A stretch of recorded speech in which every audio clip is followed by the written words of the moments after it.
गडचिरोली जिल्ह्यातील देसाईगंज येथे आमदार डॉक्टर धर्मराव बाबा अत्राम यांच्या जनकल्याण यात्रेला नागरिकांनी दिला जबरदस्त प्रतिसाद।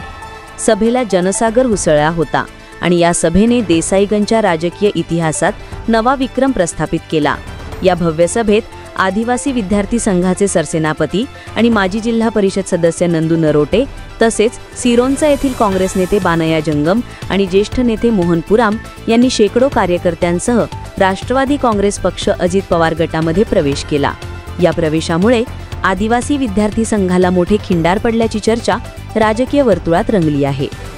सभेत बोलताना आमदार डॉक्टर धर्मराव बाबा अत्राम यांनी लाडकी बहीणसह विविध कल्याणकारी योजनांची माहिती दिली आणि देसाईगंज शहरातील प्रॉपर्टी कार्ड प्रकरणे तसेच पेसाशी संबंधित अनेक प्रश्न लवकर सोडविण्याचे आश्वासन दिले।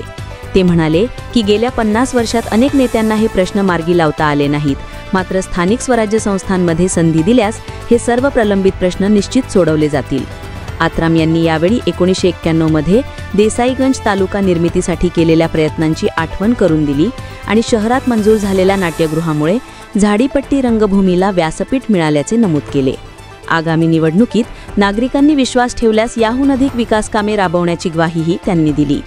या सभेला राष्ट्रवादी काँग्रेसचे जिल्हाध्यक्ष रवींद्र वासेकर, माजी आमदार डॉक्टर रामकृष्ण मडावी, सिने अभिनेत्री माधुरी पवार, युवा नेते हर्षवर्धन बाबा अत्राम आणि शेकडो कार्यकर्ते व नागरिक मोठ्या संख्येने उपस्थित होते। देसाईगंजमधील ही सभा राष्ट्रवादी काँग्रेसच्या संघटनात्मक शक्तीचे दर्शन घडवणारी ठरली असून पुढील निवडणुकीसाठी पक्षाने जनसंपर्क मोहिमेला वेग दिल्याचे स्पष्ट दिसत आहे।